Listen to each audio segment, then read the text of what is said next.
গাজার কামাল আদওয়ান হাসপাতালের একটি আবাসিক ভবনে বোমা হামলা চালিয়েছে ইসরায়েলি বাহিনী। এতে নিহত হয়েছেন অন্তত ৮ ফিলিস্তিনি।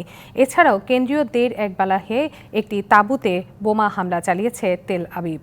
এ ঘটনায় মৃত্যু হয়েছে ২ ফিলিস্তিনির। এদিকে ইসরায়েলের সামরিক বাহিনীর অভিযুক্ত ইউনিটগুলোতে সহায়তা বন্ধ চেয়ে যুক্তরাষ্ট্রের পররাষ্ট্র দপ্তরের নামে দেশটির কলম্বিয়ার আদালতে মামলা করেছেন ৫ ফিলিস্তিনি।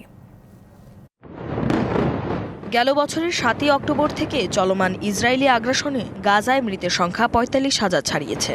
আহতের সংখ্যা ১,০৭,০৪১।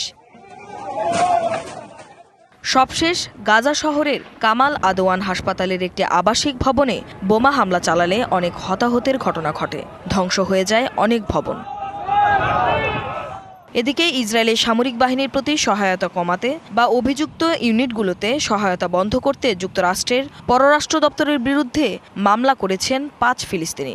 মঙ্গলবার দেশটির কলম্বিয়া ডিস্ট্রিক্ট আদালতে মামলাটি করা হয় বলে এক প্রতিবেদনে জানিয়েছে আল জাজিরা।